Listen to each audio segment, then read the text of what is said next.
तो सभी को नमस्कार, आदाब एंड सत श्री अकाल। मैं अमन गुप्ता आप सभी का तहे दिल से स्वागत करता हूं दोस्तों आप ही के अपने YouTube चैनल भातखंडे संगीत शास्त्र में। आशा करता हूं कि आप सभी लोग स्वस्थ होंगे, मस्त होंगे और आप सभी की पढ़ाई जोरों शोरों से चल रही होगी।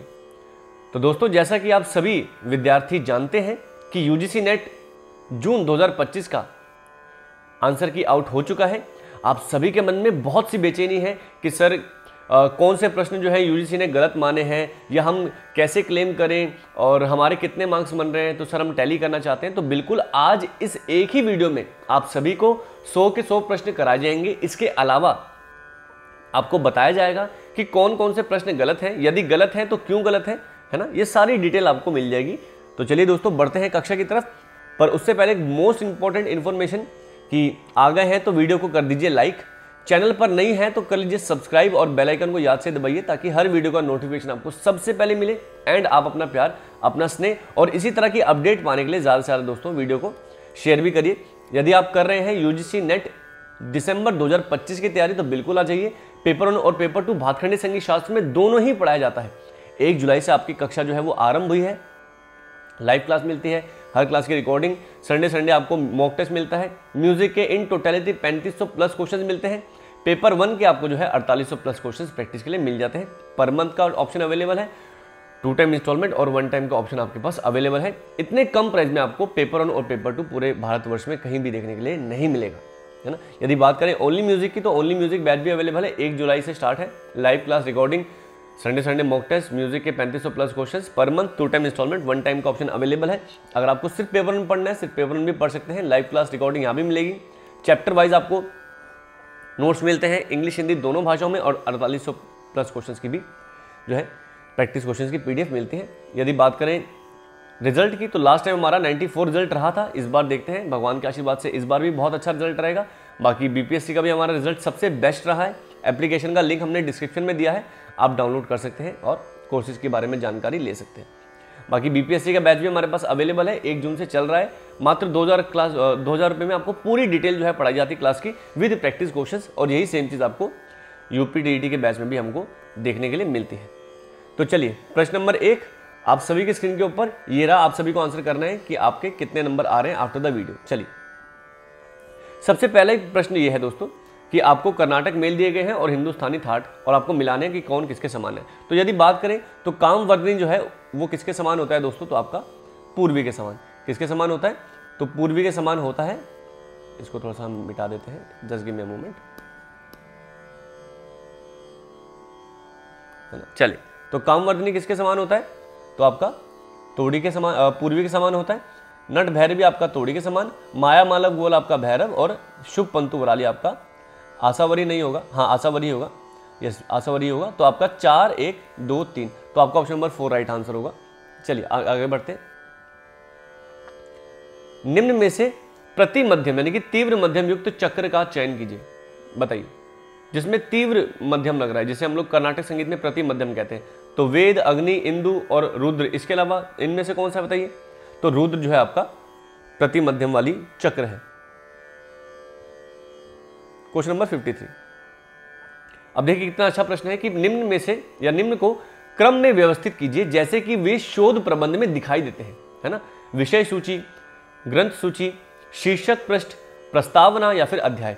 अब एक रिसर्च में कौन सा सबसे पहले आता है और कौन सा सबसे लास्ट में आता है ये आपको बताना है। तो देखिए सबसे पहला आता है शीर्षक का पृष्ठ आता है यानी कि C आता है। उसके बाद आपका विषय सूची की आपकी विषय सूची क्या है। उसके बाद आपका प्रस्तावना आता है ना, प्रस्तावना आता है। उसके बाद आपका अध्याय आता है और सबसे लास्ट में आता है ग्रंथ सूची यानी कि जिसे हम लोग बिब्लियोग्राफी भी कहते हैं। तो आपका B आ जाएगा। तो ऑप्शन नंबर 2 इसका राइट आंसर होगा। Question number 54। गमकों के नाम पहचानिए कि बताइए इनमें से गमक के नाम कौन से हैं। प्रस्तार, गोपुच्छा, कंपित, नामित और उल्लासित। बताइए। तो देखो कंपित, नामित और उल्लासित ये आपके क्या है, गमक। CDE ऑप्शन नंबर 4 इसका राइट आंसर होगा। Question number 55। अब देखो ये बहुत अच्छा प्रश्न है। निम्न में से कौन सा अंतर विषयी शोध का उदाहरण नहीं है।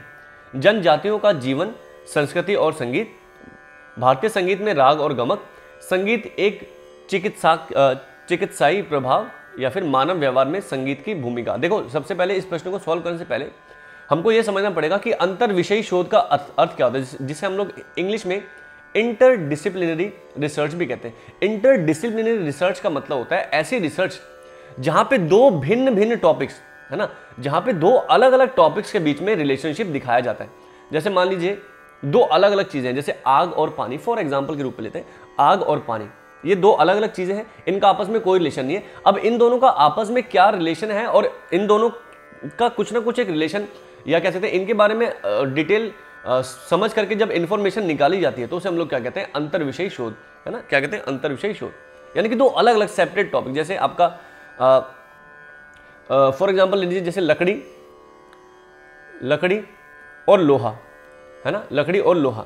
तो लकड़ी और लोहा को जो है हम लोग अध्ययन करेंगे, है ना, और अध्ययन करने के बाद इनसे जब हम लोग इंफॉर्मेशन कलेक्ट करेंगे तो उसे हम लोग क्या कहेंगे, अंतर विषयी शोध। जो एकदम सेपरेट चीजें हैं, दोनों में बहुत अंतर है, लेकिन फिर भी उनमें कुछ ना कुछ हल्की सी समानता अगर हमको मिलती है तो उनको अध्ययन करके जब आप इंफॉर्मेशन कलेक्ट करते हैं तो उसे अंतर विषयी शोध कैसे है ना। तो इसमें से कौन सा नहीं है पूछा है, तो नहीं है कौन सा होगा, तो भारतीय राग और गमक। क्यों? क्योंकि राग और गमक ये दोनों ही आपका संगीत के विषय से संबंधित है और उत्तर भारतीय संगीत में पाई जाने वाली दो क्या है, आपकी क्रियाएं हैं, ठीक है।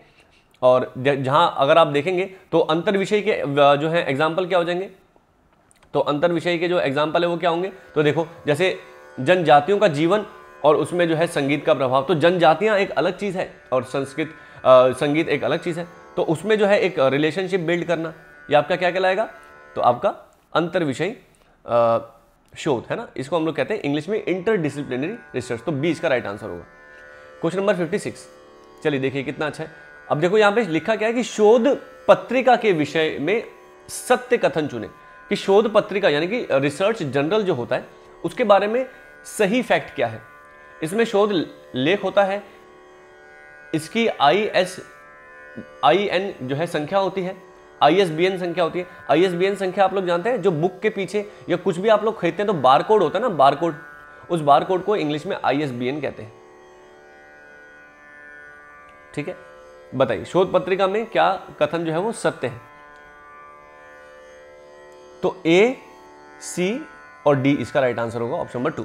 चलिए क्वेश्चन नंबर 57, पोलीफोनी का अर्थ क्या होता है, संगीत की एकल ध्वनि, दो या अधिक ध्वनियों की समकालिक प्रस्तुति, स्वरों की समस्तीय व्यवस्था या फिर मुख्य स्वर का गायन। तो पोलीफोनी का जो अर्थ होता है इन वेस्टर्न म्यूजिक, ये वेस्टर्न म्यूजिक से प्रश्न है, तो पोलीफोनी का अर्थ होता है दो या दो से अधिक ध्वनियों का समकालिक प्रस्तुति। क्वेश्चन नंबर 58, स्वरों को पिच या तारता के अवरोही यानी कि घटते हुए क्रम में आपको लगाना है। जिस स्वर की सबसे ज्यादा जो है तारता है उसको पहले लगाइए और जिसकी सबसे कम है उसको सबसे कम में लगाइए, यानी कि अवरोही क्रम में लगाना है। तो आइए लगाते हैं। तो सबसे पहले आएगा काकली निषाद, क्योंकि काकली निषाद की सबसे ज्यादा होती है, तो ई आ जाएगा पहले, फिर आ जाएगा आपका डी शुद्ध दैवत, फिर आपका ए आ जाएगा पंचम, पंचम के बाद आपका क्या आएगा, तो आपका मध्यम आएगा, और मध्यम के बाद आपका क्या आएगा, तो आपका अंतर गांधार, तो बी राइट आंसर होगा, यानी कि E D A C B, option number A. Question number 59, Padma Vibhushan से सम्मानित लोक कलाकार को इंगित कीजिए। बताइए कौन है, गुलाबो कालबेलिया, सुकरी सुलोचना जी या फिर शारदा सिन्हा जी। और देखो ये चीज मैंने आपको पहले ही बताई थी, आपको याद है 2025 में जब सबसे पहले आपका पद्म अवार्डी जो लिस्ट आई थी, तो मैंने आपको सबसे पहले PDF प्रोवाइड की थी और उसमें मैंने कहा था कि आपसे शारदा सिन्हा से प्रश्न आएगा ही आएगा, तो शारदा सिन्हा जी इसका राइट आंसर होगा। ये मैंने आपको पहले ही बता दिया था, है ना, और स्पेशली मार्क करवाया था कि आप लोग को PDF भी प्रोवाइड कराई थी। चलिए प्रश्न नंबर 60, तो नाम यहां दिए गए हैं और उनका विवरण कि वो क्या करते हैं, बेसिकली उनका क्या जो है पेशा रहा है। बताइए, नाम है और इनका विवरण है। तो आलेख क्या है, रसवाद क्या है, प्रहेलिका क्या है और छंद क्या है। बताइए क्वेश्चन नंबर 60। तो आइए मिलाते हैं। आलेख क्या है, तो चित्रकारी को कहा जाता है। रसवाद क्या है, तो आपका तत्व का गुण परिवर्तन। प्रहेलिका क्या है, तो आपका पहेलियां, और छंद क्या है, तो आपकी मात्रा संख्या। तो ऑप्शन नंबर 20 का राइट आंसर होगा। Question number 61। चलिए भाई इसका आंसर जो है गलत दिया गया है, जैसे कि आप लोग सभी लोग जानते हैं। तो ये क्या है बताइए। निम्नलिखित रचना द्वारा यति पहचाने, बताइए ये किस प्रकार की यति है। तो देखिए ये क्या है, आपका द्रुत से जो है, द्रुत, मध्य और आपका क्या है, विलंबित की तरफ जा रहा है ना। द्रुत, मध्य और विलंबित। तो द्रुत, मध्य और विलंबित को क्या कहा जाता है बताइए।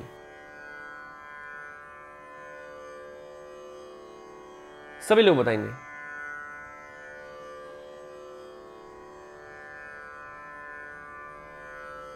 चलिए ये किस प्रकार की यति है। देखो यति से भी अच्छे प्रश्न आते हैं। देखो अब ना इस प्रश्न को लेकर के थोड़ा सा डाउट है ना, थोड़ा सा डाउट है। क्यों? क्योंकि जो यूजीसी ने आंसर माना है वो इसका गोपुच्छा माना है। क्या माना है? आपका गोपुच्छा। अब देखो ये प्रश्न इसलिए कॉम्प्लिकेटेड है, इसको समझना थोड़ा सा मुश्किल इसलिए है क्योंकि प्रश्न में कहीं भी ना ये मेंशन नहीं किया गया कि आपको इसको ऊपर से देखना है या फिर आपको इसको नीचे से देखना है, क्योंकि दोनों तरफ से देखने से जो है आंसर बदल जाता है। अगर आप इसको देखें ऊपर से तो क्या बनेगा बताओ, और नीचे से देखेंगे तो क्या, क्योंकि नीचे से देखेंगे तो पहले बनेगा विलंबित, फिर बनेगा मध्य और फिर बनेगा द्रुत, है ना। विलंबित, मध्य और द्रुत, तब तो कुछ और बनेगा, है ना, तब तो आंसर आपका कुछ और बनेगा। और अगर आप इसको देखेंगे ऊपर से तो द्रुत, मध्य और विलंबित, तो फिर आपका जो है अलग बन जाएगा। तब तो उस हिसाब से देखें तो गोपुच्छा ही इसका राइट आंसर होगा। लेकिन किस तरफ से आपको देखना है, किस डायरेक्शन से आपको देखना है, ये जो है क्लैरिफाई नहीं किया गया है। तो मेरे अनुसार, मेरी जितनी नॉलेज है मैं उसके अनुसार आपको ये कह सकता हूँ कि ये क्वेश्चन जो है ना क्लेम करने लायक है। क्लेम करके इसको ड्रॉप कराया जाना चाहिए, है ना। और इसके लिए आप सहायता ले सकते हैं, एक पुस्तक है बहुत अच्छी, ताल के 10 प्राण, वो पुस्तक से आप इसका एविडेंस दे करके आपके हर किसी की लाइब्रेरी में आपको मिल जाएगा, वहां से आप इसको ड्रॉप करवा सकते हैं। क्योंकि इसमें मेंशन है ना क्लियरली कि किस तरफ से देखना है ना, किस तरफ से देखना है ना। अगर आप नीचे से ऊपर की तरफ देखें तो पहले विलंबित आएगा, फिर मध्य आएगा, फिर द्रुत आएगा, तो भाई स्रोतोगता हो जाएगा, है ना, तब तो स्रोतोगता हो जाएगा। लेकिन अब इन्होंने ऊपर से नीचे की तरफ देखा है तो हो सकता है आंसर आपका अलग हो जाए। तो एक क्वेश्चन थोड़ा सा जो है टेक्निकली जो है राइटिंग में फॉल्ट है, 1-2 शब्द अगर और ऐड करते तो क्वेश्चन अच्छा बन सकता था। चलिए, वीणा वादन करते हुए मृगों के साथ विनोदमय नायिका का चित्रण किस रागनी का राग चित्रण में है बताइए। भैरव, मेघ, हिंडोल या तोड़ी। तो मैं आपको बताता हूँ ये तोड़ी राग से संबंधित है। आप लोग राग रागनी पद्धति को देखिए, चित्रकारी पद्धति को देखें तो वहां पे आप लोग को ये सारी चीजें देखने के लिए मिलेंगी। क्वेश्चन नंबर 63, आकार मात्रिक जो स्वरांकन पद्धति का आविष्कार किसने किया था? तो ये मैंने आपको मॉक टेस्ट में भी दिया था, आपको याद होगा, तो ज्योतिन्द्र नाथ ठाकुर जी। मेरे मॉक टेस्ट से बहुत सारे प्रश्न आए हैं दोस्तों, बहुत सारे, मल्टीपल प्रश्न। ताल से संबंधित शब्द क्या क्या है? लय, गमक, स्वस्थान, आवर्तन और क्रिया। बताइए तो क्या होगा? लय होगा, आवर्तन होगा और क्रिया, तो ADE option number 4। Question number 65, बुर्रा कथा और टोलू बोमलाटा प्रचलित है कहां का? आंध्र प्रदेश का, सिक्किम का, कश्मीर का या उत्तर प्रदेश का? तो ये आपका आंध्र प्रदेश से संबंधित है। Question number 65। चलिए ये देखो, ये बहुत अच्छा प्रश्न लगा था मुझे, क्योंकि बहुत टाइम बाद वेस्टर्न म्यूजिक से या वेस्टर्न म्यूजिक के कलाकारों से एक प्रश्न बना है जो कि इंडियन पद्धति के बहुत ज़्यादा प्रेमी थे। तो यहाँ पे प्रश्न क्या है? तो सौंदर्य शास्त्र के पश्चात विचारक प्लेटो का सौंदर्य चिंतन किस दृष्टिकोण को व्यक्त करता है? उपयोगितावादी को, आध्यात्मवादी को, बुद्धिवादी को या फिर रूपवादी को? तो मैं बता देता हूं कि अगर आप प्लेटो के बारे में पढ़ेंगे तो प्लेटो के आपको बायोग्राफी में केवल ये मिलेगा कि आध्यात्मवादी के भी बहुत बड़े क्या थे, अनुयायी थे। क्वेश्चन नंबर 67, कटपयादी योजना अनुसार मेच कल्याणी यानी कि कल्याण का जो क्रम संख्या क्या है? तो क्या है? तो मे और च। तो च आता है आपका किस पे? 6 पे, और आता है आपका 5 पे। तो आपको इनकी पोजीशन को चेंज करना होता है, तो क्या बना है? 65। तो ऑप्शन नंबर 2 राइट आंसर होगा। तो देखो अभी तक तो बस एक ही क्वेश्चन ऐसा था जिसको हम लोग क्लेम कर सकते हैं। चलिए ये बताइए, क्वेश्चन नंबर 68। चलिए, तो उत्पत्तिवाद है किससे? तो भट्टलोलट से। मुक्तिवाद है भट्टनायक से। अभिव्यक्तिवाद है अभिनव गुप्त से। और अनुमितिवाद है आपका किससे? तो भट्ट शंकुक से, सॉरी, हाँ ये आपका हो जाएगा भट्ट शंकुक से। तो 3, 1, 4, 2, तो ऑप्शन नंबर 1 राइट आंसर होगा क्वेश्चन नंबर 69। झाला की अभिव्यक्ति किसके समापन भाग में होती है? कर्नाटक गायन, हिंदुस्तानी गायन, कर्नाटक वादन, हिंदुस्तानी वादन। तो आप लोग सभी जानते थे हिंदुस्तानी वादन राइट आंसर होगा क्वेश्चन नंबर 70। चलिए फटाफट से थोड़ा सा इसको जो है हम लोग करते हैं। तो निम्न में से कौन सा लोक नृत्य रूप है? तो देखो गरबा है, ठीक है, और बताइए कौन सा है? तो बिहू नृत्य है और आपका कनियानट्टम, ये आपके 3 है, BCD। तो BCD option number 1 right answer होगा। तो देखिए ये भी आपका रिसर्च से है। तो परिशिष्ट, ग्रंथ सूची, परिकल्पना और श्रेष्ठ कार्य, क्षेत्र कार्य, सॉरी। चलिए बताइए क्या है क्वेश्चन नंबर 71। तो मिला दिए। परिशिष्ट क्या होता है आपका? प्रश्नावली की पंक्तियां, प्रतियां होती है। ग्रंथ सूची क्या होती है बताइए? तो आपका शोध के लिए संदर्भित स्रोत का विवरण, उसे हम लोग क्या कहते हैं? ग्रंथ सूची कहते हैं। इसके बाद क्या परिकल्पना क्या है? तो आपका प्रारंभिक जो है पूर्वानुमान, जिसे हम लोग हाइपोथेसिस कहते हैं, जिसे हम लोग इंग्लिश में हाइपोथेसिस कहते हैं। और क्षेत्र कार्य क्या है? तो आपका आंकड़ा संग्रह। तो आपका option number B right answer होगा क्वेश्चन नंबर 72। अब देखो इस प्रश्न पे भी जो है आप लोग को बहुत सा डाउट होगा कि सर ये प्रश्न का आंसर जो दिया गया है वो गलत है। मैं आपको बताता हूं कि गलत नहीं है, ये बिल्कुल सही है। मार्ग तालों को अनुक्रमिक क्रम में व्यवस्थित कीजिए। देखो आपसे ये नहीं पूछा। अब आप लोग बोलेंगे बहुत से लोग कि सर ये तो गलत दिया गया है, सबसे पहले तो चाचपुट या उद्घट होना चाहिए, क्योंकि जो 6 मात्रा की है पहले उसको लगाना चाहिए, फिर 8 मात्रा, फिर 12 मात्रा, ऐसे करके नहीं, आपको ऐसे नहीं लगाना है। ध्यान से सुनिए, ग्रंथों में जो नामों की जो सूची मिलती है या नामों का जो क्रम मिलता है उसमें सजाना है। तो ग्रंथों में जो नाम का सबसे पहला नाम मिलता है वो क्या है? तो चंस्तपुट, फिर आता है आपका चाचपुट, फिर षट पिता पुत्रक, फिर सम्यक वेष्टाक, और सबसे लास्ट में आता है क्या? आपका उद्घट। इस प्रकार लगाना है। कहीं भी क्वेश्चन में मेंशन नहीं किया गया कि आपको इसकी मात्रा काल के अनुसार लगाना है। तो आप लोग अपना जो है पॉइंट ऑफ व्यू ना रख करके प्रश्न को समझने की कोशिश करेंगे। तो आपका क्या हो जाएगा? ऑप्शन नंबर ए इसका राइट आंसर होगा। इसमें कहीं भी मेंशन नहीं किया गया है कि आपको जो है इनकी मात्रा संख्या के अनुसार लगाना है, ठीक है। हिंदुस्तानी पद्धति में ठेका जो है अभिव्यक्त करता है क्या? ताल की रचना करने वाली निश्चित बोल, ताली खाली और विभाजन की निश्चित योजना, दिए गए राग के स्वर, गीत रचना के शब्द, या ताल की निश्चित मात्रा। तो आपका ए, बी और ई राइट आंसर होगा, A, B, E option number 3। Question number 74। यहां पे आपको लोक रूप दिया गया है और वो किस राज्य से है?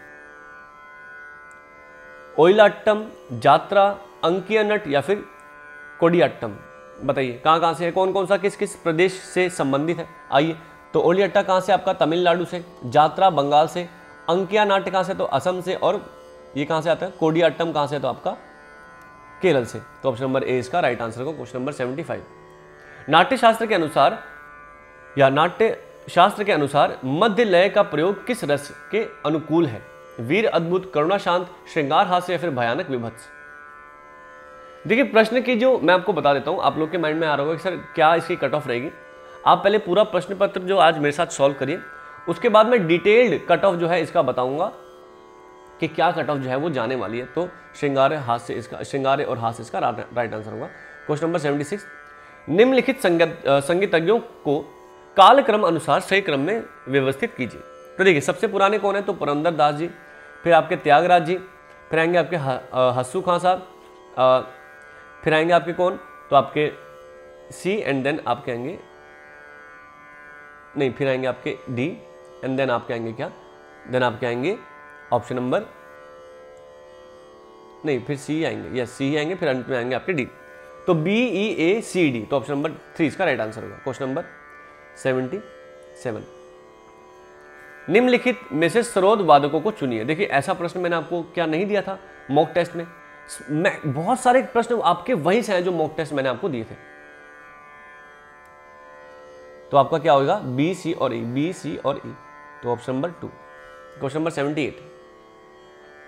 शारंगदेव द्वारा वर्णित शुद्ध सूड़ तथा सालक सूड़ प्रबंधों के प्रकारों को या प्रकारों में से कौन सा नाम समान है? अब बताओ क्या ये आपको क्या मैंने प्रबंध नहीं पढ़ाया था? प्रबंध इतना डिटेल में पढ़ाया था कि उससे तो बहुत अंदर अंदर के। तो एक ताली एक मात्र ऐसा है अकॉर्डिंग टू द ऑप्शन जो शुद्ध सूर में भी आता है और आपका सालक सूर में भी आता है। तो ऑप्शन नंबर डी सी इसका राइट आंसर होगा। Question number 79। तो यहाँ पे कलाकारों का नाम दिया है और उनका उपनाम। तो विनोद पिया किसे कहते हैं बताओ? तो आओ मिलाते हैं। तो विनोद पिया कहते हैं किसे? तो तसद्दुक हुसैन खान को। चतुर पंडित भातखंडे जी को कहते हैं। गुणीदास कहते हैं जगन्नाथ बुआ जी को। और प्राण पिया किसे कहते हैं? तो विलायत हुसैन खान साहब को। तो ऑप्शन नंबर क्या बनेगा? तो ऑप्शन नंबर सी इसका राइट आंसर। Question number 80। संगीत रत्नाकर के किस अध्याय में प्रबंध की चर्चा की गई है? बताया था आपको ऑलरेडी, प्रबंध चैप्टर पढ़ाते समय। तो स्वराध्याय, रागाध्याय, प्रकीर्णाध्याय, प्रबंधाध्याय। तो चौथा अध्याय राइट आंसर होगा। Question number 81।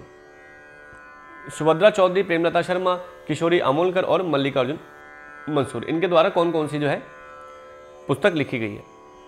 चलिए बताइए।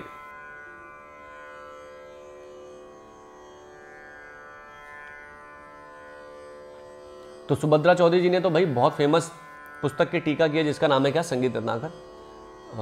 ओके यस, इतने से ही आपका आंसर आ जाता है ना। ए का 3, बी का हो जाएगा आपका 4, सी का हो जाएगा आपका 1 और डी का आपका 2। तो आपका ऑप्शन नंबर 2 इसका राइट आंसर होगा। Question number 82। निम्न में से किसने अपने ग्रंथ में उत्तम, मध्यम और अधम राग का उल्लेख किया है? राग बोला है, राग। उत्तम, मध्यम और अधम रागों का उल्लेख किया है, बताइए। तो भाई बिल्कुल रामा माते जी ने स्वरमेल कला निधि के अंतर्गत रागों को उत्तम, मध्यम और अधम में वर्गीकृत किया है। Question number 83। निम्न में से कौन सा विकल्प सुमिलित है, मतलब सही कौन सा है? हरिवल्लभ संगीत समारोह पटियाला में होता है? डोवलन संगीत समारोह क्या देहरादून में होता है? मोतीराम मणिराम संगीत समारोह क्या चित्रकूट में होता है?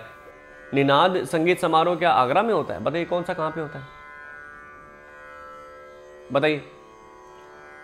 तो बिल्कुल डी और ई आपका राइट आंसर होंगे, ओनली विकल्प 2। जबकि हरिवल्लभ कहाँ पे होता है? तो आपका जालंधर में, डोवर लेन आपका कलकत्ता में, और मोतीराम मणिराम आपका कहाँ पे होता है? मैंने आपको ये पढ़ाया भी था, आपको याद होगा कि अभी रिसेंटली मैंने पंडित जसराज जी के बारे में पूरी बायोग्राफी पढ़ाई थी, उसमें मैंने आपको दिया था। और 1972 से ये प्रक्रिया आपकी शुरू हुई थी। कहाँ पे हुई थी? तो आपकी हैदराबाद में शुरू हुई थी। मैंने पूरा पढ़ाया हुआ है, बहुत सी चीज़ें आपको फ्री में पढ़ाई हैं, आप लोग पढ़ते ही नहीं है, और जो पढ़ के गए उनका हो गया है बिल्कुल। तो भारत रत्न सम्मान बताइए, ये भी मैंने आपको पढ़ाया था कि किसको सबसे पहले मिला है। तो देखिए सबसे पहले मिला आपका सुब्बलक्ष्मी जी को, उसके बाद किसको मिला है? रविशंकर जी को, फिर किसको मिला है बताइए। तो उस्ताद बिस्मिल्लाह खान साहब, और फिर आपका ए और आपका फिर ई। तो CBDAE option number 2 right answer होगा। Question number 85। निम्न में से किन रागों के आरोह में रेमापा स्वर का संयोजन है? बताइए। तो किन किन रागों में है? तो आपका जौनपुरी में है, बरवा में है, और आपका किस में है? तो आपका देश में है। तो option number ABD option number 2। Question number 86। निम्नलिखित में से मान कोतूहल फकीरुल्लाह कृत अनुवाद कौन सा है? मान कोतूहल का फारसी अनुवाद क्या? ये मैंने मॉक टेस्ट में नहीं दिया था प्रश्न, 2-3 बार दिया था, देख लो आगे ना, सेम टू सेम प्रश्न आया ना। तो आपका राग दर्पण। निम्नलिखित ग्रंथों को कालक्रम में व्यवस्थित कीजिए। कौन सी सबसे पहली है, फिर कौन सी सबसे लास्ट में, बताइए। तो देखो यही है आपका, सबसे पहले बृहदेशी, संगीत रत्नाकर, सद्राज चंद्रोदय, संगीत पारिजात और प्रणब भारती। तो CEDCBA। तो option number A right answer होगा। Question number 88। निम्न में से कौन सा कथन असत्य है? पद्म शैली का उन्नायक क्षेत्रज्ञ को माना जाता है। त्यागराज की पंचरत्न कृति नाट, गौल, आरबी, श्री, वराली रागों में बद्ध है। जावली विलंबित लय की करुणा रस प्रधान रचना है। या फिर 108 राग तथा 108 तालों में बद्धकृत नाटकदी विद्याला के रचनाकार स्वामी दीक्षितार हैं। तो बिल्कुल ऑप्शन नंबर सी इसका जो है कथन जो है असत्य है। जावली जो है वो विलंबित लय में नहीं गाया जाता, या तो मध्य या तो आपका द्रुत लय में गाया जाता है। Question number 89। निम्न में से पंडित भातखंडे जी रचित पुस्तक कौन कौन सी है? अब आप लोग मुझे बताइए क्या भातखंडे जी के बारे में अभी रिसेंटली मैंने आपको सारी चीजें नहीं, बायोग्राफी नहीं पढ़ाई, उन्होंने कौन कौन सी पुस्तक लिखी है, क्या मैंने डिटेल में आपको PDF नहीं प्रोवाइड कराई? देख लो भाई, मैंने जो प्रोवाइड कराया उसी में से आपके प्रश्न आ जा रहे हैं भाई, इससे ज्यादा मैं क्या बोलूं। तो B, C और E इसका राइट आंसर होगा ऑप्शन नंबर 4। चलिए क्वेश्चन नंबर 90। निम्न में से कौन सा विकल्प सुमिलित नहीं है, मतलब कौन सा गलत है? सोमेश्वर जी ने मानसोल्लास लिखी, जगदेकमल जी ने संगीत चूड़ामणि, नानी देव ने सरस्वती हृदय अलंकार, या फिर पार्षद देव ने संगीत सार। बताइए कौन सा गलत है? अब इसके लिए भी बहुत से स्टूडेंट हो सकते हैं कि आर्गुमेंट करें कि सर ये क्वेश्चन गलत है, संगीत सार तो जो है वो पार्श्व देव ने लिखी है। तो मैं आपको बता देता हूँ, ऑप्शन नंबर डी ही इसका राइट आंसर होगा। क्यों? क्योंकि पार्श्व देव जी ने या फिर पार्श्वनाथ जी आप लोग कहिए, पार्श्व देव जी ने संगीत समय सार लिखी है। यहाँ पे समय नहीं लिखा है, संगीत समय सार, पूरी जो नाम है संगीत समय सार है, संगीत सार नहीं है। ठीक है। क्वेश्चन नंबर 91, निम्न में से किन्हें जनरल कर्नल कहा जाता है? तो अली बख्श और फतेह अली को कहा जाता है, पटियाला घराने के थे। क्वेश्चन नंबर 92, तानपुरे के 240 कंप संख्या के मध्य षडज तार की चौथी आवृत्ति में प्राप्त आवर्तन स्वर क्या है? तो बहुत सही है, इसका भी आंसर सही दिया गया है, अति तार षडज इसका बिल्कुल राइट आंसर है। क्वेश्चन नंबर 93, निम्नलिखित में कौन सा कथन असत्य है? प्रत्येक ग्राम का ग्रामीण स्वर 4 श्रुति का होता है। ग्रामीण स्वर का षडज पंचम तथा षडज मध्यम संवादी स्वर ग्राम में होता है। ग्राम के मध्य स्वर की दूरी प्रथम तथा अंतिम स्वर के समान होती है। षडज ऋषभ गांधार स्वर के मध्यम संवादी स्वर क्रमशः पंचम धैवत निषाद है। बताइए तो इसका सटीक उत्तर क्या होगा कि ये आपका कथन जो है आपका असत्य है कि षडज ऋषभ और गांधार स्वरों के मध्यम संवादी स्वर जो है क्रमशः पंचम धैवत और निषाद नहीं है। निकाल के देख लीजिएगा आप लोग। ठीक है। बताइए जाति गान के लक्षण पहचानिए, बताइए कौन कौन से? तो ग्रह, अंश और आपका क्या होगा न्यास। तो ये ए बी डी, तो A B D option number 3। Vilayat खां, बहादुर खां, बुंदू खां और रणधीर रॉय जी कौन कौन से क्या क्या वाद्य बजाते थे आपको बताना है, बताइए। तो आइए मिलाते हैं। विलायत खां साहब बहुत फेमस सितार, बहादुर खां साहब आपके सरोद, बुंदू खां साहब आपके सारंगी और रणधीर रॉय जी आपके इसराज। तो ऑप्शन नंबर 2 राइट आंसर होगा। क्वेश्चन नंबर 96, खमास थाट के रागों को चिन्हित कीजिए। तो कौन कौन से बताइए? तो रागेश्वरी है, झंझोटी है आपका, Jaijaivanti, B D E option number 2। चलिए देखिए कितना प्रश्न, इतने सरल प्रश्न है भाई, मैं बहुत सेटिस्फाइड हूँ इस बार प्रश्नों से। मैं सरल की बात नहीं कह रहा, मैं बस ये कहना चाह रहा हूँ कि इस बार जो लेवल ऑफ एक्यूरेसी है क्वेश्चंस के आंसर की, वो यूजीसी नेट ने बहुत अच्छे दिए हैं। गलत बहुत कम, बहुत ही आई थिंक अभी तक तो मेरे को नहीं दिखे।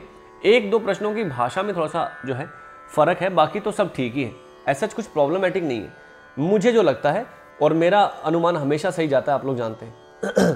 चलिए, झपताल के एक आवर्तन की कुआड़, तो आड़ कुआड़ कितना होता है? तो 5/4, तो झपताल इंटू 4/5 निकाल लीजिए। 40/5 आपका ए को मिला दीजिए आप लोग 4 से, ए को 4 से, बी को मिला दीजिए आपको 3 से, ये आ जाएगा आपका 2 से, और ये आ जाएगा आपका 1 से। तो 4 3 2 1 ऑप्शन नंबर ए इसका राइट आंसर होगा, 2 इसका राइट आंसर होगा। क्वेश्चन नंबर 98, निम्नलिखित में से मध्यम ग्राम की मूर्छना नहीं है? सोविरी, मार्गी, मत्स्यकृता या फिर पौरवी। तो मत्स्यकृता राइट आंसर होगा। ऐसे प्रश्न मैंने आपको कितने सारे दिए मॉक टेस्ट में, बताइए क्या नहीं दिए मैंने ऐसे प्रश्न आपको? रामभाऊ कुंडोलकर को कहा जाता है भूगंधर्व, सवाई गंधर्व, बाल गंधर्व, गंधर्वराज। तो सवाई गंधर्व जी का वास्तविक नाम था रामभाऊ कुंडोलकर। क्वेश्चन नंबर 100, निम्नलिखित में से कौन सा विकल्प सुमिलित है? ख्याल, स्थायी अंतरा, सादरा, उद्ग्रह, ध्रुवा, आभोग, चतुरंग, पद, तराना, सरगम, पाठ, ध्रुपद, स्थायी अंतरा, संचारी, अभोग, टप्पा, स्थायी, जोड़, अंतर, टप्पा। तो मतलब ख्याल में स्थायी अंतरा होता है, चतुरंग में ये 4 अंग होते हैं, ध्रुपद में ये 4 आपके भाग होते हैं। तो A C D option number 3 right answer होगा। क्वेश्चन नंबर 101, अब देखो ये बहुत अच्छा प्रश्न है, ये मेरे को बहुत फैसिनेट किया है प्रश्न। मतलब इसको करने के लिए आपको थोड़ा सा टाइम लगेगा, 30 सेकेंड्स 45 सेकेंड्स तो आपको लगेंगे अगर आप लोग लॉजिकली थोड़ा सा देखेंगे तो। बताइए, ताल के अंग तथा काल प्रमाण अनुसार निम्न में से कौन सा विकल्प सही है? बताइए कौन सा विकल्प आपका जो है वो सही है? तो एक लघु में जो है आपके कितने अणुद्रुत होते हैं? तो 4 अणुद्रुत होते हैं, बिल्कुल सही है। 2 द्रुत में आपका एक लघु होता है ना, 2 + 2 कितना होता है? 4, 4 मात्रा का लघु होता है। इसके बाद आपका देखें तो लघु 4 लघु में एक प्लूत होता है, तो नहीं, तो आपका नहीं। जबकि 2 गुरु में एक काकपद होता है, बिल्कुल 8 + 8 16 मात्रा है, 16 मात्रा का एक काकपद, और 4 लघु मिलके 2 गुरु बनाते हैं, तो बिल्कुल ए बी डी ई इसका राइट आंसर होगा। कितना अच्छा प्रश्न है, देखो कैलकुलेटिव प्रश्न है ना, मजा आता है ऐसे, मतलब थोड़ा सा सॉल्व करने के लिए मिले। चलिए लीजिए भाई, मैंने बोला था आपको, याद आया क्या बोला था आपसे? मैंने आपसे क्या बोला था? प्रबंध पढ़ाया था मैंने आपको, याद है? बोलोगे तो पीडीएफ खोल के दिखा दूंगा, और मेरी वीडियो अभी भी प्रबंध के बारे में यूट्यूब पे पड़ी है। मैंने कहा था आपको कि संगीत समय सार नान्यदेव और पार्श्वदेव ने प्रबंध की जातियों के कुछ अन्य नाम बताए हैं। लीजिए, यहां से आ गया प्रश्न, मैंने आपसे कहा था, लो मिलाओ। अब मेरे कही हुई बात आज तक कभी गलत नहीं हुई, आज तक, और इसीलिए मेरा स्कोर जो है ना वो लास्ट टाइम से 94 रहा है। मेरा स्कोर हमेशा यूजीसी नेट के बच्चों का हमेशा बढ़ा है, कभी कम नहीं हुआ। क्यों? क्योंकि मेरी टेक्निक्स बहुत परफेक्ट है। मैं जैसा बताऊंगा एग्जाम में वही प्रश्न आएगा, उसके अलावा नहीं आएगा। जो बच्चा मेरी लास्ट की महा मैराथन कक्षा देख करके गया होगा ना, और जो बच्चा मेरी वीडियोस देख के गया फ्री वाली, उसी से पास हो जाएगा वो। और क्या ही करने की जरूरत है, कुछ नहीं करने की जरूरत है, उसी से पास हो जाएगा वो। चलिए, तो मेदिनी को क्या कहा जाता है? तो श्रुति कहा गया है। किसने? पार्श्व देव जी ने। आनंदिनी को नीति, दीपनी को सेना, और आपका भावनी को कविता। तो ऑप्शन नंबर क्या हो जाएगा? तो डी इसका राइट आंसर हो जाएगा। ये हम तो भाई देखिए, हम तो एकदम काम करते हैं तो फिर बढ़िया से करते हैं। और मैंने अगर कह दिया कि ये प्रश्न आएगा और ऐसे ही आएगा, और मेरे पढ़ाए हुए से ना आए, तो फिर आप मुझे आके बताइएगा कि सर आपने पढ़ाया था, प्रश्न नहीं आया। ये तो गारंटी लेते हैं हम, है ना, कि कह दिया आएगा, स्टार मार्क करवा दिया आएगा, तो मतलब आएगा, फिर कोई नहीं रोक सकता उसको। ठीक है, अगर आप भी पढ़ना चाहते हैं तो नंबर है 9258028806। यदि आप मुझसे बात करके ज्वाइन करना चाहते हैं तो 8920772763 पर आप कॉल कर सकते हैं। चलिए, तो षडज ग्राम की षाढ़व मूर्छना के लिए किन स्वरों को वर्जित करने का विधान है? तो बिल्कुल सारे नीपा जो है अगर आप वर्जित करेंगे तो आप कर सकते हैं। क्वेश्चन नंबर, चलिए 104, ठुमरी, मसीत, खानीगत, सादरा और ध्रुपद किस किस ताल में होती है? तो ठुमरी आपका किस में होती है? जत में। किस में होती है आपकी? जत में। मसीत खानी त्रिताल में, सादरा झापताल में, ध्रुपद चौताल में। तो 2 1 4 3, तो ऑप्शन नंबर 2 राइट आंसर होगा। क्वेश्चन नंबर 105, बताइए कौन सी ग्रंथ किस विद्वान ने लिखी है? Music of Hindustan, music of India, introduction to the history of Indian music, music modes of Hindus. बताइए, तो म्यूजिक ऑफ हिंदुस्तान किसके द्वारा है? तो folks, language and mind your language. याद आया? चलिए, तो बी का हो जाएगा म्यूजिक ऑफ इंडिया है किसकी? E Clements. The history of Indian music हो जाएगा आपका किससे? तो आपका विलियम जोन्स। और म्यूजिक मोड्स ऑफ, नहीं ये हो जाएगा आपका, एक just give me a moment, एक मिनट, ओके, यस यस, ये हो जाएगा आपका 4, ये हो जाएगा आपका म्यूजिक ऑफ, ये हो जाएगा आपका म्यूजिक ऑफ इंडिया हो जाएगा आपका H.A. पोपली के द्वारा। और ये सी का हो जाएगा 2, और ये हो जाएगा आपका 3। सही है, 4 1 2 3, 4 1 2 3, ऑप्शन नंबर 2 राइट आंसर होगा।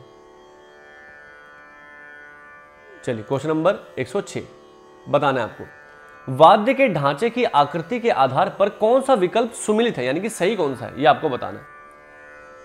चलिए, तो बिल्कुल ए, डी और ई इसका राइट आंसर होगा। अभी तक तो यूजीसी का बस एक ही मिस्टेक मैंने देखा जो कि लैंग्वेज से रिलेटेड प्रॉब्लम है, बाकी तो मुझे अभी तक तो कोई गलत क्वेश्चन नहीं दिखा है, उनका कोई गलत आंसर मार्क हुआ नहीं मिलता है। निम्न में से राग की पहचान कीजिए कि ये कौन सा राग है, बताइए।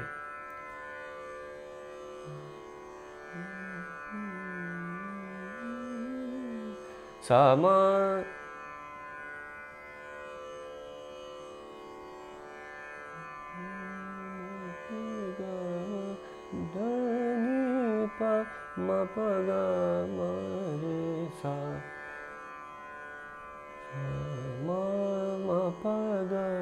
बताइए। स म प ग म ध नि प म प ग म रे सा, तो कौन सा हो जाएगा आपका? शाहाना। क्वेश्चन नंबर 108, बताइए, यहाँ पे दिए गए हैं गुरु और उनके शिष्य। राम भाऊ कुंडोलकर जी के शिष्य कौन है, बताइए। तो कौन है भाई? मोस्ट फेमस हमारे पंडित भीमसेन जोशी जी। और विलायत हुसैन खान साहब कौन है, बताइए। तो फैयाज खान साहब के स्टूडेंट, यस, फैयाज खान साहब किन के स्टूडेंट है? तो विलायत हुसैन खान साहब के। इसके बाद बताइए कौन है? तो मंजी खान साहब के कौन है? तो मल्लिकार्जुन मंसूर। गुलाम अब्बास के कौन है, बताइए। गुलाम अब्बास के कौन है? तो भाई यूनुस हुसैन खान साहब, आगरा घराने की, है ना, यूनुस हुसैन खान। तो ऑप्शन नंबर ए इसका राइट आंसर होगा। क्वेश्चन नंबर 109, निम्न में से संधि प्रकाश रागों को चुनिए कि संधि प्रकाश राग कौन कौन से हैं। तो पूर्वी है, भैरव है और आपका पूरिया। तो बी डी ई, तो B D E option number 4 right answer होगा। क्वेश्चन नंबर बताइए, ये प्रश्न क्या मैंने आपको नहीं कराया है मॉक टेस्ट में? तो द्वादश मोचना किसके द्वारा है भाई? मतंग जी के द्वारा। कितनी बार कराया मैंने आपको महामैराथन में, कितनी बार? लीजिए एक और प्रश्न आ गया आपका प्रबंध से, लीजिए ये भी मैंने आपको कराया था। लो बताओ कि किस प्रकार की जो है आपकी प्रबंध है। तो इसे हम लोग क्या कहते हैं? स्वरार्थ प्रबंध भी कहते हैं या स्वर सागर प्रबंध भी कहते हैं। आप स्वरार्थ प्रबंध कहिए या फिर आप इसे स्वर सागर प्रबंध कहिए, बात एक ही है। जहां पे शब्द और स्वर समान प्रतीत होते हैं।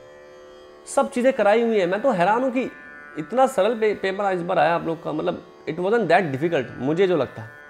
तो इसलिए कट ऑफ हाई रहेगी। कट ऑफ क्या रहेगी, मैं डिटेल वीडियो जरूर बनाऊंगा आप लोगों के लिए, आप लोग बिल्कुल चिंता ना करें। चलिए, पंडित भातखंडे जी के अनुसार कल्याण ठाट में दोनों मध्यम युक्त राग जैसे केदार, कामोद, डैश में कौन सा नियम प्रयुक्त होता है? मतलब इनमें कौन कौन से नियम हैं जो कि आपके कॉमन है, बताइए।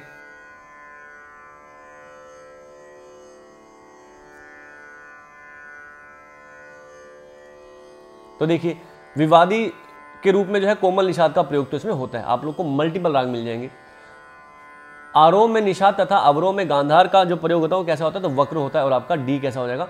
तीव्र मध्यम की तुलना में शुद्ध मध्यम का अधिक प्रयोग होता है। तो ए, बी और डी, ए बी डी है और यस। चलिए, क्वेश्चन नंबर 113, सितार के इटावा घराने के संगीतज्ञ को चुनिए। कौन कौन से हैं बताइए।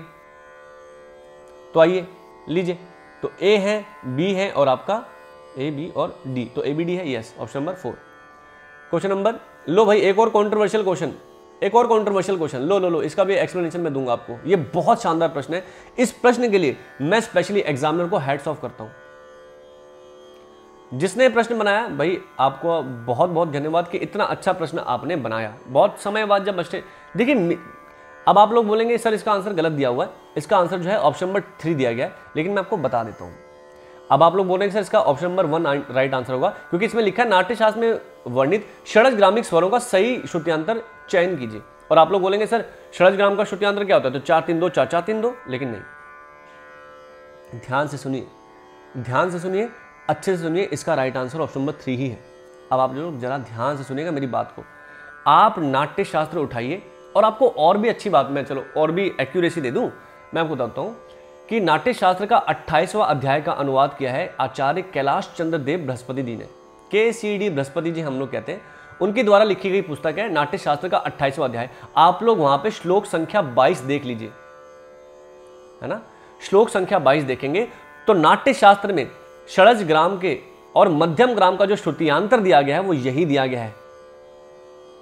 ठीक है, इसलिए बोलते हैं प्रश्नों को थोड़ा सा अच्छे से पढ़िए। आपको बेवकूफ बनाने के लिए एग्जाम ने क्या किया, तो उसने पहला ही ऑप्शन दे दिया और आप तुरंत टिक करके आ गए। और यही चीज मैं अपने क्लास में बच्चों को बताता हूं कि एग्जामिनर आपके साथ कैसे खेलेगा। जो सही आंसर होगा उसको ऑप्शन नंबर 1 पे ही दे देगा कि आप गलती करो, गलत आंसर को ठीक करके आपको ऑप्शन नंबर 1 देगा और आपके इमोशंस के साथ खेलेगा। आपको नहीं खेलना है, आपको चारों ऑप्शन पढ़ने हैं, क्वेश्चन को एनालाइज करना है। तो ऑप्शन नंबर 3 इसका राइट आंसर है। जो भी क्लेम करने जा रहे हैं आप कर सकते हैं, लेकिन आपका आंसर गलत होगा। मैं तो आपको बता भी चुका हूं कि KCD बृहस्पति जी का आप लोग नाट्यशास्त्र का 28वां अध्याय उठाइए और जो है श्लोक संख्या 22 उठा के देख लीजिए, वहां पे आपको इसका वर्णन मिल जाएगा। आप क्लेम करोगे आपका आंसर गलत होगा, पैसे वेस्ट हो जाएंगे।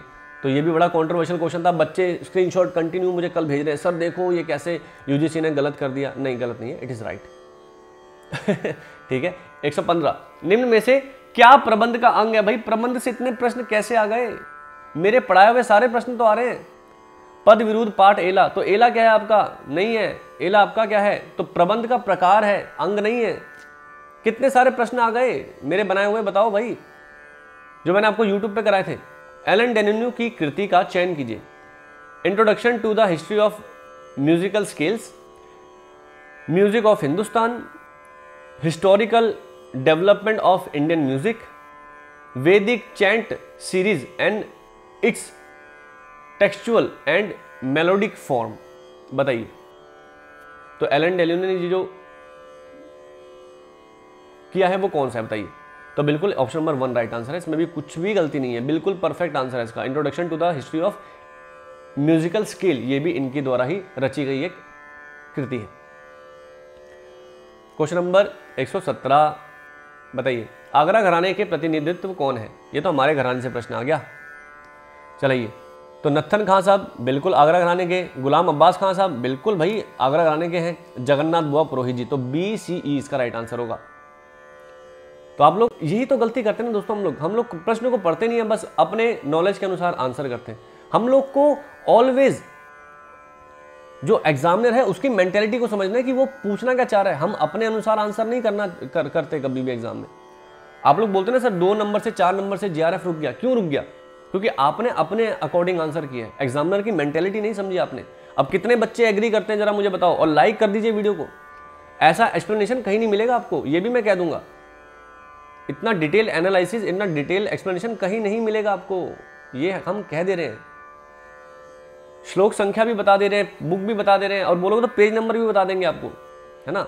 तो बताओ, इनमें से आपको क्रम में लगाना है। पहले ध्रुपद, तो ध्रुपद का क्या है? तो आपका डागुर। सितार का क्या है? आपका इटावा। सरोद क्या है बताइए, है ना। तो आपको बताओ कौन सा है सरोद का? ये तो सरल हो गया। तो आ जाएगा आपका क्या? B। कौन सा? बंगश। फिर आ जाएगा आपका क्या? E, और आ जाएगा फिर आपका D। तो option number C right answer होगा। बताओ, लो संगीत रत्नाकर से कितनी बार प्रश्न दिया मैंने आपको मॉक टेस्ट में, सेम प्रश्न आ गया। मेरा जो भी महामैराथन क्लास देख के गया होगा ना, और वो 6 घंटे की महायज्ञ क्लास, उसी से उसका जो है नैया पार लग गई। संगीत रत्नाकर के अध्यायों को क्रमानुसार लगाएं। बताइए, तो पहले आएगा D, फिर आ जाएगा आपका B, फिर आ जाएगा A, फिर आपका C, और फिर आपका E। तो आपका ऑप्शन नंबर 2 राइट आंसर होगा। लीजिए, इसमें तो कुछ भी नहीं करना था। क्वेश्चन नंबर 120, इसमें तो लॉजिकली भी सॉल्व कर सकते थे। देखो क्या कहा गया है कि निम्नलिखित तालों को उनके एक आवर्तन की कुआड़ लयकारी, आड़ कुआड़ है ना, कुआड़ लयकारी, तो 5/4 कुआड़ लयकारी से प्राप्त मात्राओं की बढ़ती संख्या के अनुसार व्यवस्थित कीजिए। मतलब जो भी उत्तर आपका आएगा उसको बढ़ती क्रम में लगाना है। देखो इसको ना सॉल्व करने की जरूरत भी नहीं थी, इसको ध्यान से समझना। देखो मैं आपको एक्सप्लेन कर देता हूं। इस प्रश्न को सॉल्व करने की जरूरत नहीं थी। आपको करना क्या था? तीव्रा कितने मात्रा की है? 7 मात्रा। 3 ताल 16 मात्रा। सूल ताल 10 मात्रा। आड़ा चौताल 14 मात्रा। चौताल आपका 12 मात्रा। ध्यान से सुनना अच्छे से। सबकी एक आवर्तन में क्या निकालनी है? कुआड़ लयकारी। आप लोग कुआड़ लयकारी नहीं भी निकालोगे ना, क्योंकि सब में कुआड़ ही निकालनी है, तो कुआड़ मत निकालो। जो सबसे छोटी है उसकी आंसर भी सबसे छोटा आएगा ना, उसका आंसर भी सबसे छोटा आएगा, तो बस उसी में व्यवस्थित कर दो। तो सबसे पहले आपका A आ जाएगा, फिर आपका C आ जाएगा, C आ गया, फिर आपका क्या आ जाएगा? फिर आपका E आ जाएगा, फिर आपका D आ जाएगा, फिर आपका B आ जाएगा। खत्म। आपको कुआड़ लयकारी देखनी ही नहीं है, कुआड़ लयकारी सब में निकालनी है। तो भाई आप सबको सॉल्व करोगे तो जो जितनी छोटी मात्रा की होगी उसका आंसर भी तो उतना छोटा आएगा ना। खत्म। ऑप्शन नंबर 2 राइट आंसर हो जाएगा। आपको स्मार्ट वर्क करना पड़ेगा दोस्तों, स्मार्ट वर्क नहीं करोगे तो नहीं चलेगा, है ना। तो आपका GRF थोड़ा सा मुश्किल हो जाएगा। हिंदुस्तानी संगीत पद्धति के थाटों को दक्षिण भारत नामों को क्रम से अधिक विकृत स्वरों के अनुसार व्यवस्थित करना है। बेसिकली पूछा गया है कि आपको कर्नाटक नाम दे दिए गए हैं, ठीक है। आपको बोल रहा है कि इसके हिंदुस्तानी नाम बताइए, और जिस राग में सबसे कम स्वर लगते हैं उनको पहले लगाओ, जिसमें सबसे ज्यादा लगते हैं उसमें सबसे ज्यादा विकृत स्वरों को व्यवस्थित कीजिए। तो धीर शंकर भरणम क्या है? तो आपका बिलावल, जिसमें कोई भी आपका विकृत स्वर नहीं होता है। तो सबसे पहले आपका क्या आ जाएगा? आपका C आ जाएगा। उसके बाद क्या आएगा बताओ? तो उसके बाद आपका क्या आएगा? आपका A, हरि काम्बोजी। हरि काम्बोजी क्या होता है? आपका खमाज। खमाज में एक ही विकृत स्वर होता है, नी। तो आपका क्या हो जाएगा? A आ जाएगा, और इसी से हमारा आंसर आ गया D, B और E। खत्म। स्मार्ट वर्क करना है, स्मार्ट वर्क। क्वेश्चन नंबर 122, चलिए, निम्नलिखित को या निम्नलिखित में से कौन सा जो है विकल्प सुमिलित है यानी सही है? चलिए, घग्गे खुदा बख्श आगरा घराना, नत्थन पीर बख्श, गुलाम रसूल, मियां अजपल और बंदे अली खान साहब। बताइए। देखो इसमें ना एक प्रॉब्लम है, इस प्रश्न में एक प्रॉब्लम है। अभी तक जो मुझे लगा है उसमें ये प्रश्न जो है आपका थोड़ा सा गलत है। और एक तो 61 था, क्वेश्चन नंबर 61 जो आज हमने सॉल्व किया, और एक क्वेश्चन नंबर 122, इसमें थोड़ा सा प्रॉब्लम है। इसमें जो है आपका आंसर दिया गया है वो C दिया गया है, A B C और D ये आंसर दिया गया है। लेकिन आप लोग मुझे बताइए, क्या गुलाम रसूल खान साहब लखनऊ घराने से हैं? जहाँ तक मेरा अनुमान है, जहाँ तक मेरी नॉलेज है, गुलाम रसूल खान साहब आपके ग्वालियर घराने से थे, ना कि आपके लखनऊ घराने से। तो ये आपका आंसर गलत होता है। मेरे अकॉर्डिंग जो आंसर होना चाहिए दैट इज ए, बी और डी। ए, बी, डी यानी कि ऑप्शन नंबर ए इसका राइट आंसर होना चाहिए। अगर आप लोग क्लेम करना चाहो, अगर अब आप बोलेंगे सर कि इतना तो आपने बता दिया, अब जरा हमें ये भी तो बताइए कि भाई इसका आंसर कहाँ मिलेगा, तो मैं आपको पुस्तक भी बता देता हूँ, और अगर आपकी लाइब्रेरी में वो पुस्तक मिले, आप पुस्तक को ले लीजिए, और पेज नंबर भी मैं आपको बता देता हूँ। आप लोग इस पुस्तक का नाम है भारत के संगीतकार, है ना, भारत के संगीतकार। वहाँ पे पेज नंबर 308 में आपको गुलाम रसूल जी का इंट्रोडक्शन मिल जाएगा। आप उसकी फोटो लेकर के इस क्वेश्चन को क्लेम कर दीजिए, और हर किसी की लाइब्रेरी में आपको भारत के संगीतकार नामक पुस्तक मिली जाएगी, बहुत ईजी टू अवेलेबल है। क्वेश्चन नंबर 123, निम्नलिखित में से कल्याण ठाट से संबंधित नहीं है, तो कौन सा है? तो आपका गोरख कल्याण। क्यों? क्योंकि गोरख कल्याण आपका कल्याण ठाट का नहीं है, खमास ठाट का है। क्वेश्चन नंबर 124, यहाँ पे कलाकार दिए गए हैं और उनके उपनाम आप लोग मिलान करिए। चलिए क्वेश्चन नंबर 124, तो आइए, CR व्यास के हैं तो गुनीजन, बलवंत राय भट्ट भावरंग, सुहासनी जी का क्या है तो आपका बताओ, तो आपका निगुनी, और आपका अमान अली खान साहब का अमर पिया। तो ऑप्शन नंबर 2 राइट आंसर होगा, यस। क्वेश्चन नंबर 125, वाद्य संगीत वादन के सही क्रम को व्यवस्थित कीजिए। ये चीज़ मैं आपको पता है कहाँ पढ़ा चुका हूँ, ये चीज़ मैं फ्री में पढ़ा चुका हूँ आपको, ये भी बताऊँ कहाँ पे पढ़ा है।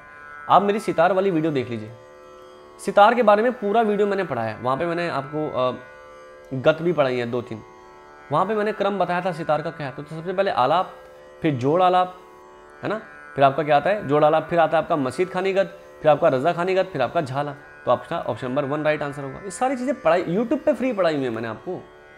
सुर श्रृंगार वाद्य यंत्र निम्न में से किसके सदृश है? सितार, वॉयलिन, सरोद, इसराज। भाई लाइक करते रहिएगा दोस्तों, लाइक सच्ची में बहुत कम है, इतना डिटेल एनालिसिस आपको कहीं नहीं मिलेगा। लाइक एंड सब्सक्राइब करते रहिए।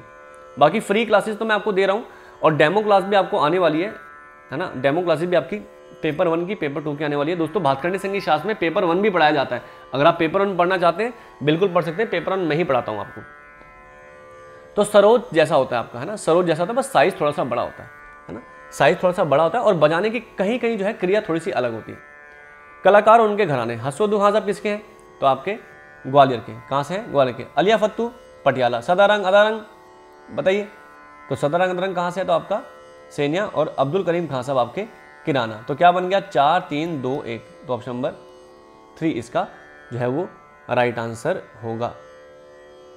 नहीं, एक मिनट रुकिएगा, नहीं 3 नहीं होगा इसका, ऑप्शन नंबर 4। ए का 3 है ना, ए का 3, yes, option number 4 right answer होगा। क्वेश्चन नंबर 128, अब बताइए कौन कौन सी गायन शैली पहले आई है, कौन सी गायन शैली पहले आई है उसको पहले लगाना है, और जो बाद में है उसको बाद में लगाना है।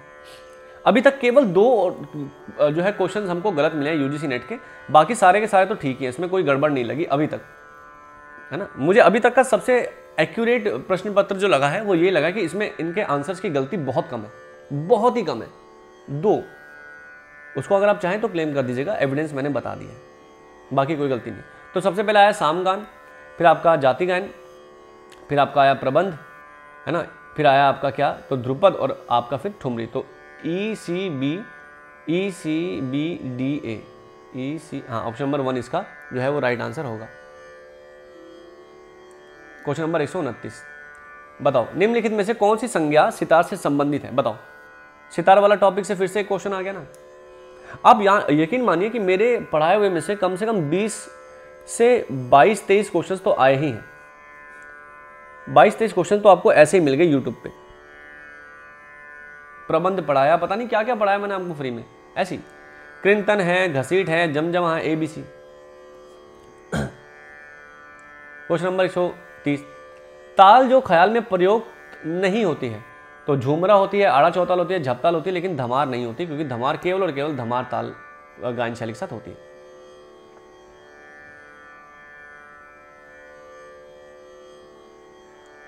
क्वेश्चन नंबर 131, निम्न में से कौन सा युग्म सुमिलित नहीं है, यानी कि सही नहीं है? पिया बिन्ना आवत चैन, बिल्कुल अब्दुल करीम खान साहब ने गाया, सुनिएगा रोना आ जाएगा आप लोग को। वो जो हम में तुम में करार था, बेगम अख्तर जी का, बिल्कुल सही बात है ना। और फैयाज खान साहब ने मोरे मंदिर अब लो नहीं आए, बिल्कुल उन्होंने ही गाया है, लेकिन जानकीनाथ सहाय करे ये बड़े गुलाम अली खान साहब ने नहीं गाया है। तो ये इसका क्या हो जाएगा, गलत आंसर। Question number 132। लो, ये भी बहुत शानदार प्रश्न था। ये प्रश्न देख के मुझे बड़ी अचंभा हुई कि इतना गहराई से पूछा है, मानना पड़ेगा। ऑल्दो ये सब सूची तो हम जो है कलाकारों की श्रुति व्यवस्था, उन्होंने कौन से स्वर पे कौन सा सुर रखा है, ये सारी हम क्लास में बनाते हैं, बना के देते हैं बच्चों को। तो ये व्यवस्था जो है वो वेंकटमुखी जी के अनुसार लगाई गई है, बिल्कुल सही है, इसमें गलत नहीं है। बताओ, संगीत रत्नाकर के अनुसार वृंद के भेद का चयन कीजिए। तो तत् कुतुब होता है, अवनद कुतुब होता है और कनिष्ठ यानी जिसे अधम, अधम कुतुब भी कहते हैं ना। तत्, अवनद और आपका कौन सा होता है, कनिष्ठ, है ना। तो आपका ACE, तो ACE है कहीं, एक मिनट रुकिएगा, नहीं, उत्तम मध्यम और कनिष्ठ होगा, यस सॉरी, इसका होगा उत्तम मध्यम और कनिष्ठ, यस BDE होगा, BD और E, BDE तो होगा, यस। ऑप्शन नंबर 2 BD, उत्तम मध्यम और आपका अधम होता है। उत्तम मध्यम और अधम, अधम को हम लोग कनिष्ठ के नाम से भी जानते हैं संगीत रत्नाकर के अनुसार। Question number 134। बिलावल के गांधार तथा मध्यम को षड्ज मानने से कौन कौन से राग मिलते हैं। तो भाई भैरवी और आपका यमन राग मिलता है। अगर आप, और ये भी मैंने हमारी क्लास में, मैंने ना देखो रागों को याद करने की टेक्निक मैंने आपको बताई है। आप लोग सभी लोग जानते हैं कि रागों को कैसे याद करना है ना। ये टेक्निक मैंने आपको यूट्यूब पे भी कई बार बताई है।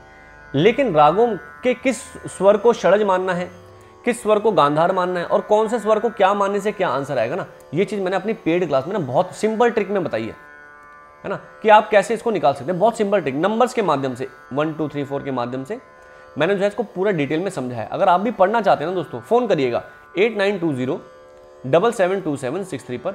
यह गारंटी है कि सबसे ज़्यादा स्टूडेंट्स मेरे ही क्वालिफाई होते हैं ऑल ओवर इंडिया में, और एकदम डिटेल एनालिसिस जो है मैं करके आपको हर एक टॉपिक पढ़ाता हूँ, है ना। और जो पॉइंट स्टार मार्क करवा दूंगा वहीं से आपके एग्जाम में प्रश्न आएगा, देख लीजिएगा। निम्न में से पद्म विभूषण से सम्मानित संगीतज्ञ कौन से हैं। तो बिल्कुल गिरिजा देवी जी हैं, जिनको पद्म विभूषण सम्मान मिला था। किस वर्ष में मिला था, जरा ये भी बता दो। लो, एक और प्रश्न आ गया कि तिलवाड़ा ताल के एक आवर्तन में बिहार लयकारी कितने मात्रा में आएगी, बताओ।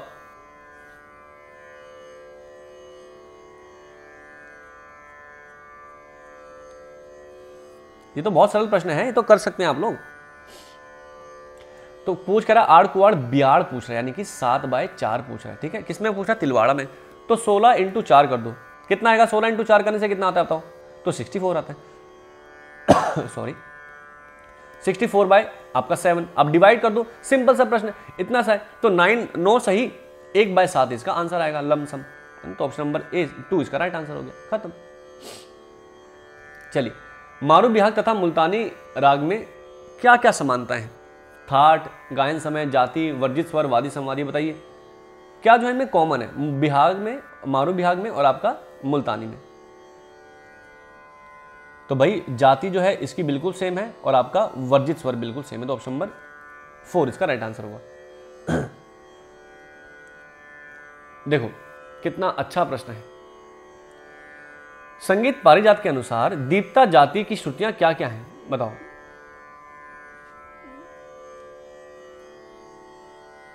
तो भाई तीव्रा, रोद्री, वज्रिका और आपका उग्रा, ACDE। और तो ACDE option number 1 right answer होगा। ये सब मैं पढ़ाता हूँ मेरे पेड क्लास में, बहुत, ये तो हम एकदम याद करवाते हैं एकदम बैठ के। निम्नलिखित रागों को प्रातःकालीन से सायंकालीन की तरफ सजाइए।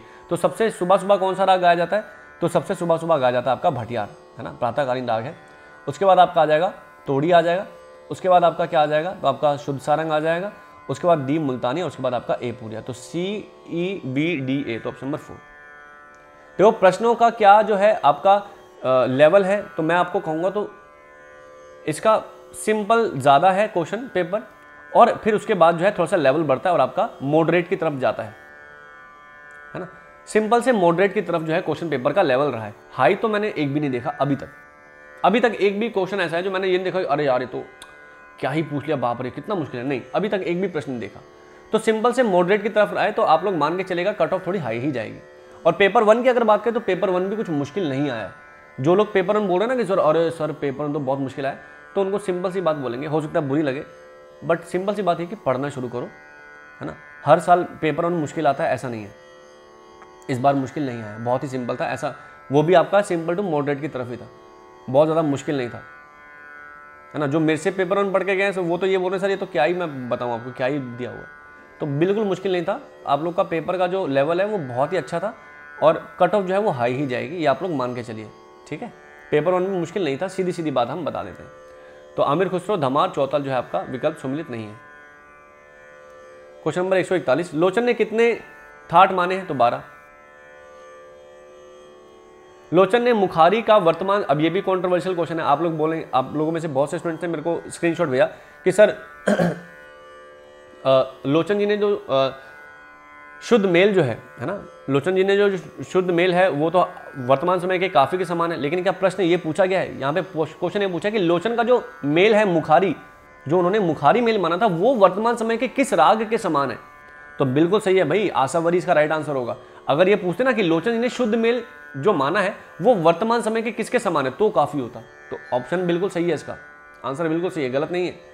आप लोग पढ़ाई करिए और भी डिटेल में जा करके, है ना, तब आपको समझ में आएगा कि क्वेश्चन पूछ क्या रहा है। आपको अपने अकॉर्डिंग नहीं करना आंसर, आंसर करना है किसके अकॉर्डिंग? तो आपका एग्जामिनर के माइंड के अकॉर्डिंग। किस ग्रंथकार ने लोचन के समान ही जो है गांधार स्वर के विकृत रूप तीव्र, तीव्रतर, तीव्रतम और अति तीव्रतम जो है माने हैं? तो कौन है आपके? अहोबल जी, संगीत पारिजात में। क्वेश्चन नंबर 144, लोचन ने अपने ग्रंथ में थाट के लिए किस संज्ञा का प्रयोग किया है? तो मैंने कई बार बताया है, महामैराथन में भी बताया था, संस्थान नहीं बताया था, बताओ। लोचन जी के ग्रंथ संगीत राग तरंगिणी में कितने अध्याय हैं? तो 5 अध्याय हैं। तो किस राग में कोमल गा का जो प्रयोग है वो विवादी के स्वरूप में किया जाता है? किस राग में? तो देश में किया जाता है। देश में कोमल गांधार जो है विवादी स्वर के रूप में प्रयोग करते हैं। क्वेश्चन नंबर 147, ये अच्छा क्वेश्चन था, अभी ये मानना पड़ेगा। ये एक प्रश्न है जो जिसको मैं हार्ड लेवल का कह सकता हूँ, बिल्कुल। हमीर, केदार, कामोद में प्रयुक्त विवादी स्वर के साथ 16/15 के अंतराल पर राग का प्रबल स्वर कौन सा है? आय हाय, वाओ, क्या बात, ये एक प्रश्न है भाई, शानदार। तो भाई बिल्कुल आपका शुद्ध गांधार इसका राइट आंसर होगा। बहुत ही शानदार प्रश्न है, इस क्वेश्चन के लिए भी मैं जो है एग्जामिनर्स को हेड्स ऑफ करना चाहूंगा कि बहुत अच्छा प्रश्न है, शानदार प्रश्न, मजा आया इस प्रश्न को पढ़ के। बताओ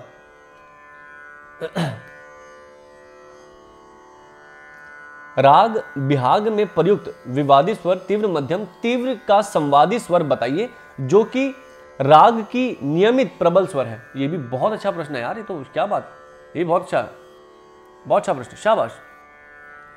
तो भाई शुद्ध नहीं इसका राइट आंसर होगा, निकाल के देख लीजिएगा आप लोग, मिल जाएगा आपको। और ये प्रश्न ना कैलकुलेटिव प्रश्न है, अगर आप सोच रहे हैं कि सर ऐसे ही आंसर दे देंगे, तो मैं इसको बताता हूँ, इसको आपको कैलकुलेट करके निकालना पड़ेगा।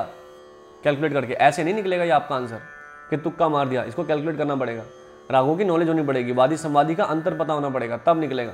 क्वेश्चन नंबर 149, निम्न में से कौन सा कथन असत्य है? 2 श्रुति अंतराल युक्त स्वरों को भरत ने विवादी कहा है, बताइए। हेल्महोल्ट्ज ने प्रति सेकंड 33 आंदोलन स्वर का जो है डोल कर्णकुट माना है। छोटी संख्याओं के भिन्न यथा 2/1, 3/2, 4/3 संवादी तथा बड़ी संख्या 9/8, 10/9, 16/15 विवादी होता है, या फिर दोनों निषाद कभी भी ना तो वादी और ना संवादी होते हैं? तो बिल्कुल दोनों निषाद ना तो कभी वादी होगा ना तो कभी संवादी होगा। और ये प्रश्न भी मैंने आपको इनडायरेक्टली पूछा था, अगर आपको याद होगा महामैराथन में, कि किस स्वर को भातखंडे जी ने कहा है कि ये कभी भी आधुनिक समय में वादी स्वर नहीं हो सकता, तो निषाद था राइट आंसर, याद होगा आपको, मैंने कराया था ये भी आपको। तो 20 से 22-23 क्वेश्चन तो वही हैं जो मैंने आपको यूट्यूब पे फ्री ऑफ कॉस्ट कराए हैं। चलिए आज का अंतिम प्रश्न, और दोस्तों लाइक कर दीजिएगा। तो अभी तक केवल और केवल 2 क्वेश्चन जो है मेरे को गलत लगे, उसमें से गलत तो क्या, एक तो आपका लैंग्वेज मिस्टेक था जिसमें क्लैरिफाई करके नहीं बताया था कि क्या पूछ रहे हैं, ऊपर से नीचे की तरफ देखना है या फिर नीचे से ऊपर की तरफ देखना है, उसको आप लोग ड्रॉप करवा सकते हैं। और दूसरा प्रश्न भी था जहाँ पे आपको गुलाम रसूल वाला था, शायद गुलाम रसूल वाला था, उसके लिए भी मैंने आपको बताया था कि भारत के संगीतकार करके पुस्तक है, 308 नंबर पेज पे आपको मिल जाएगा उनका परिचय, वहाँ से आप फोटो लेके क्लेम कर सकते हैं। केवल 2 क्वेश्चन गलत हैं, तो मैं तो बहुत खुश हूँ इस बार यूजीसी नेट से कि अच्छा प्रश्न बनाया और गलती तो है ही नहीं, इस बार 2 ही गलतियाँ थी, तो दैट कैन बी रिजॉल्वेबल, तो हम रिजॉल्व कर सकते हैं इस प्रश्न को। उपयुक्त नियम अनुसार राग यमन के किस स्वर का विवादित्व ग्राह्य है? क्या शुद्ध मध्यम, तीव्र मध्यम, कोमल रे, कोमल नी, बताओ। तो भाई शुद्ध मध्यम इसका राइट आंसर होगा। तो भाई मेरे अनुसार तो मैं आपको बताता हूँ कि बहुत अच्छा प्रश्न पत्र था और गलतियाँ बहुत कम थी। मतलब अच्छा इस सेंस में मैं बोल रहा हूँ क्योंकि गलतियाँ बहुत कम थी, है ना।